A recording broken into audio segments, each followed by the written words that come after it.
Hey everyone, this is FIDE Master Jose Bache here.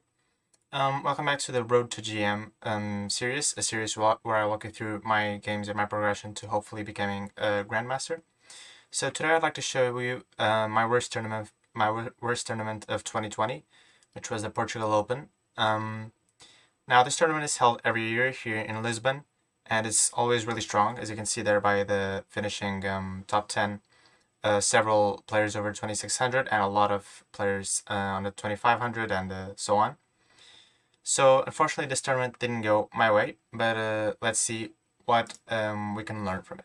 So the first game I had white against Arientari, which you might recall from my last video on the Title Steals Masters. He was 26-35 at the time, and let's see how the game went. So it started out with a Scotch, d4, which is not something that I often play. Actually, it's the first time I played it in a classical game, and he goes queen f6, which is one of the lines. Now, I played knight b3. More common is bishop e3, bishop c5, c3, knight g7, bishop c4. This is a more common variation. Another one is knight c6. I played knight b3, which is fine, just not the most common. He goes queen g6, so already exerting pressure on my pawn. I can't develop my bishop because g2 is hanging. So I go f3, which is the best move, and he goes bishop d6. Now, during the game, I was not very well prepared at all, and this position already caught me off guard. Now here I played g3, which is already sort of an overreaction. Now I was afraid that if knight c3, he had bishop takes h2. The point being that after rook takes queen g3 check, king e2, he took my rook. And I thought I ended my calculation here, but as I later found out when I was analyzing, this position is actually close to winning for white, or winning with knight d5.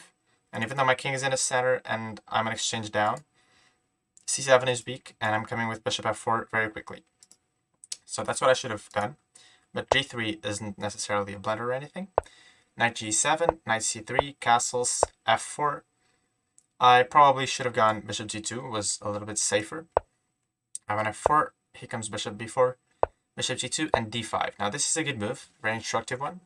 My king is still in the center, so he's trying to open up the position, even at the cost of a pawn. I took it, and now comes bishop g4. With a lot of analysis, we can come to the conclusion that bishop c4 isn't the most precise move, because it allows this move queen d3, which gains a tempo, because obviously he doesn't want to trade queens when he sacrifices a pawn and is attacking me. A better move in hindsight would have been knight a5, but he goes bishop g4, queen d3, bishop f5, queen c4, and now another good move, b5.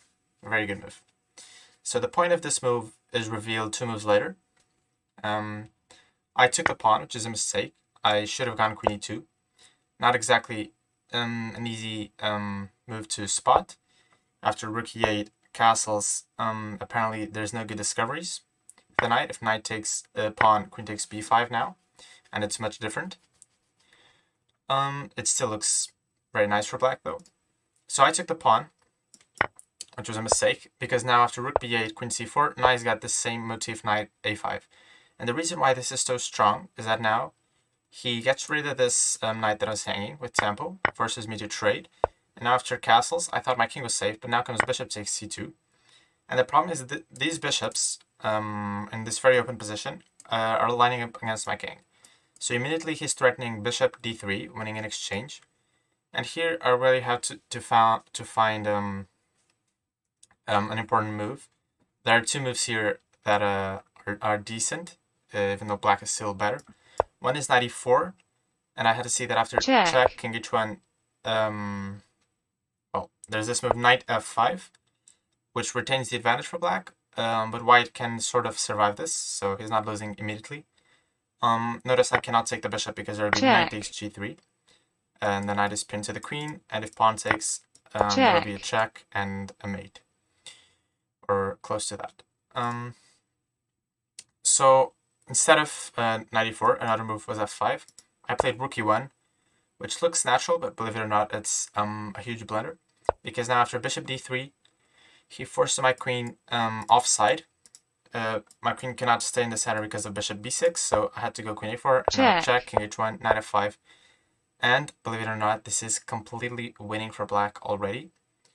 I played g4 for no real reason, and after knight g3 check, I was forced to resign the game because after takes, queen h6 check, bishop h3, queen takes. This is mate with the two bishops. So a miniature, a good game for my opponent, capitalized on my mistakes, and for my part, I made a couple of big mistakes. So now let's go to the next game. I should mention these games are not all in order, so I'm skipping some games ahead.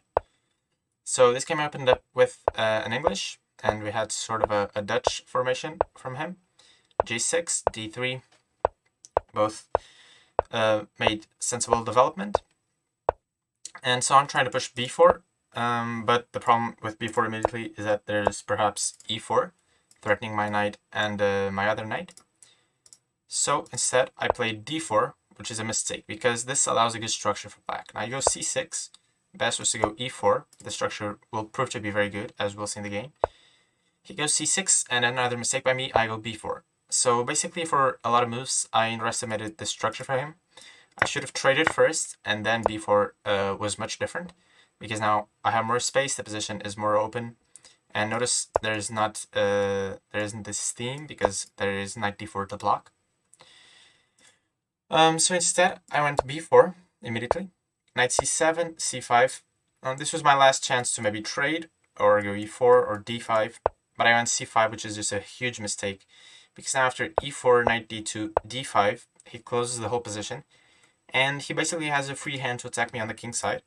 I thought my counterplay would come first, because his attack is very slow indeed, but the problem is I just don't have enough targets. Around here, I just was making moves for no real reason. A4 doesn't accomplish anything. G5, and now already I had to make this ugly move F3. Usually we don't want to move pawns on the side where our opponent has more space, but I had to clear some pawns out of the way to try and gain some space. I went knight b3, continuing with this plan of nothing, just emptiness. F4, knight d8. Still, I had to go for maybe f3. Knight a5, knight d8. Quicker was f3. And now bishop f1, knight f6, and only then going with the knight back, and then going with h5. This would have been a faster way. Knight d8, I traded, went bishop f1, but again, there's no targets in black's position here. This cannot be attacked anymore, and black is just crushing here. Eventually he goes f3, knight f6, and the game concluded very rapidly. After bishop takes h3, again, I was forced to resign. Now again, this was not, these weren't my first two games, so I was not on 0 out of 2.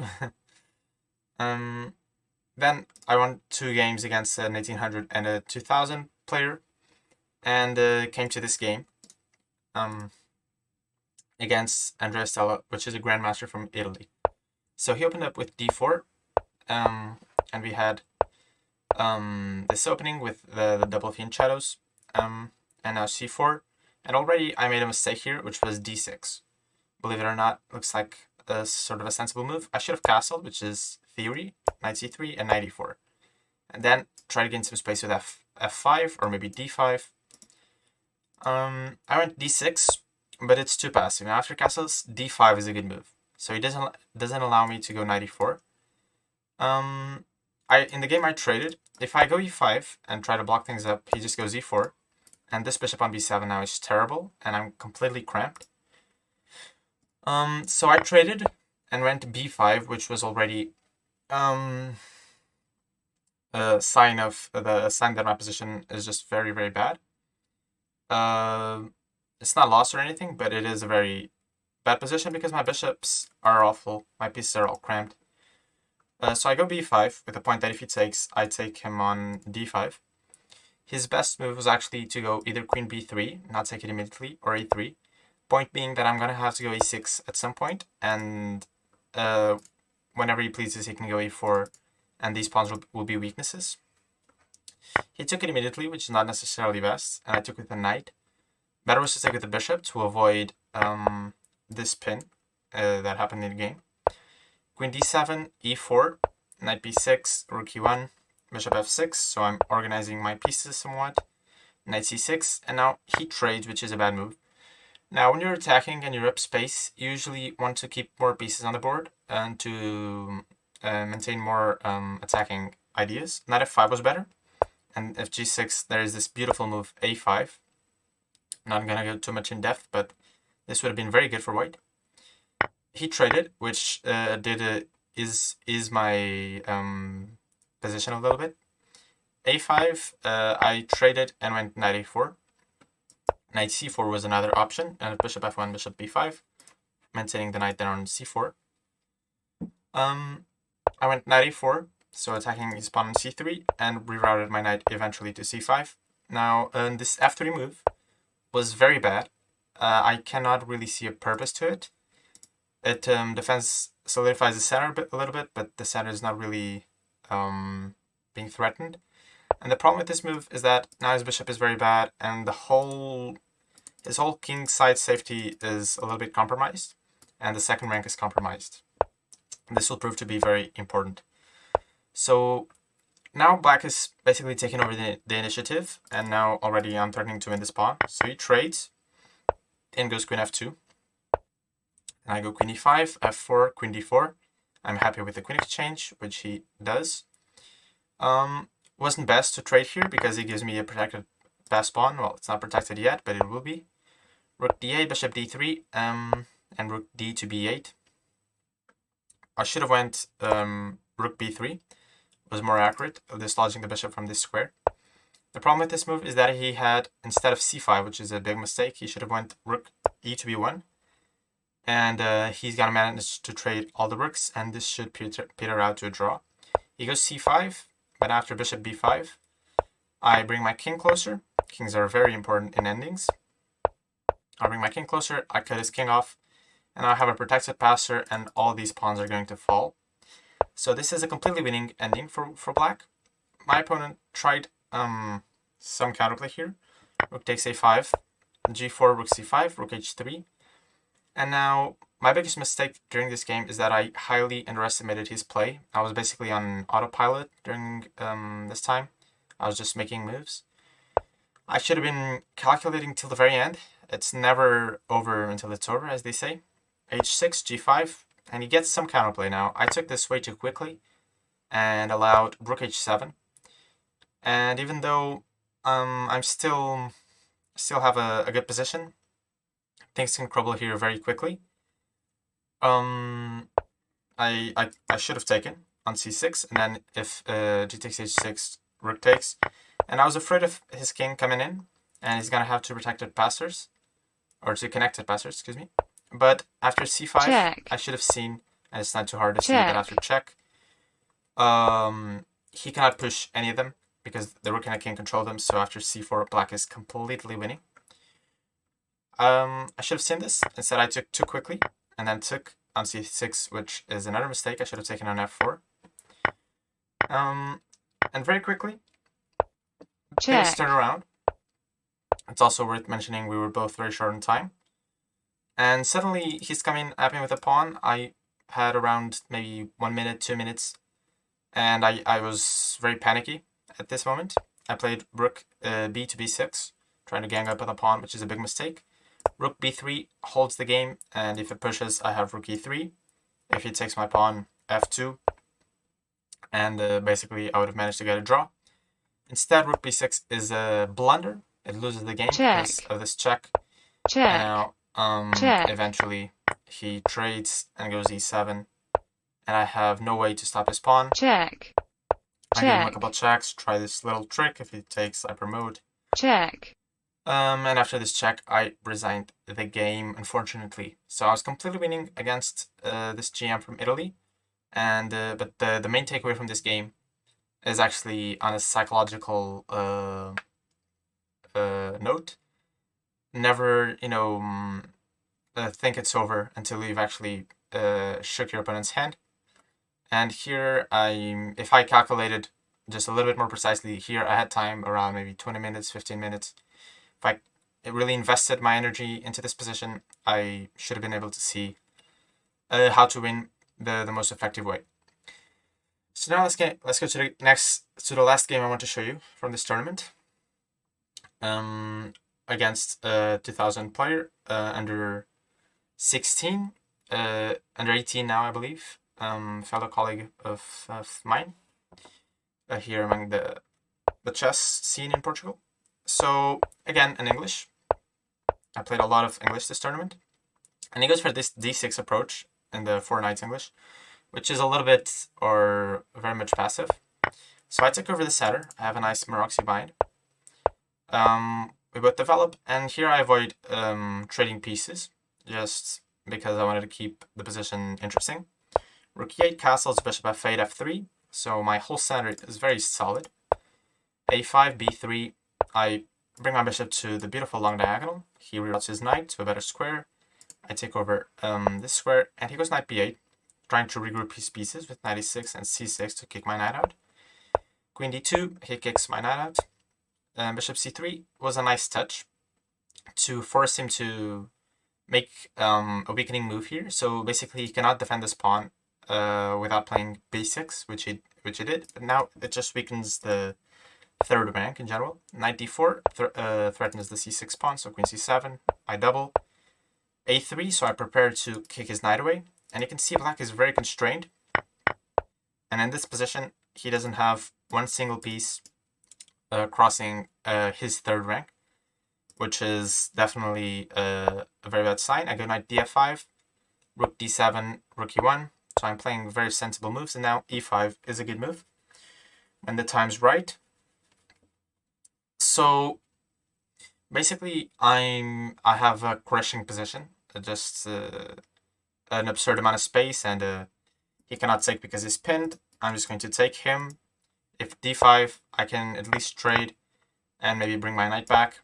And you can see all these pieces are basically asleep. Next, I can prepare f4, f5, and so on. He goes queen g5, which was a decent intent to create some counterplay. h4, queen g6, and here, again, another example of playing too quickly in a winning position. I played bishop d3, assuming that after d takes queen c2, I saw I had this knight e7 check tactic, which would force him to give away an exchange. And even though this is good for white, I had much better in the form of, back here, in the form of e takes d6. So instead of winning an exchange, I would have kept him on his heels. Basically, he cannot make a good move. He's virtually in Zugzwang. I have all my pieces better placed than his. I just want a pawn, a very important one. Also, it would be a display of patience. This was very rushed, very hasty. So we trade bishop c8 because I was threatening queen d7. Knight d6, we trade queens, rook d8, and now another move that I played too quickly, rook e d1. This one actually was more out of, again, just not giving all my energy when I have a winning position. It's just a huge mistake I noticed that I made this tournament over and over. Better was bishop takes c5, and now after knight b4, rook d2, I still maintain a very good advantage, probably winning. Rook e d1 allows knight f4, and now there's this knight fork as well as this rook hanging. I went rook d2, but he takes on d6, which is, again, not too hard to see. A simple tactic, I take, and he checks and takes my bishop. So he won 2 pieces for the rook, and now he's attacking the other rook. He's actually attacking both rooks. So rook d3 was a mistake. Again, I was playing way too recklessly. Rook d2 makes all the difference, because the point is that after rook d3, he takes on b4, which is a good move. And now this rook is attacked. Notice how if rook d2, he couldn't have taken, because I would have just went rook d8. But here he takes this pawn, And now, no matter what rook I move, he's going to take one of them. So eventually we go down this way, and now he's completely winning because he's got 2 pieces for the rook and a bunch of pawns. Check. And the pieces just coordinate very well. The rook doesn't Check. match. Eventually trade out to this. Check. Too nice versus the rook. And eventually I resign with a very, very disheartening feel. The last round, this wasn't the last round, this was the penultimate round. The last round I won against a 1600 and packed my bags and left the tournament. Actually, on the next day, the rapid tournament, the rapid leg of the Portugal Open went really well. I think I finished like 15th. But anyways, so I think it's also very important to show my losses in this series. It's not about only my feats and my good results. It's about improving, and we unfortunately improve the most when we lose. So this tournament I lost 50 ELO points.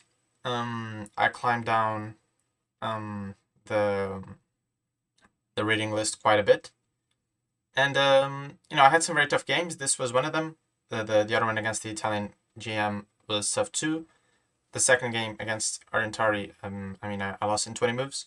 So a lot of tough games from this tournament.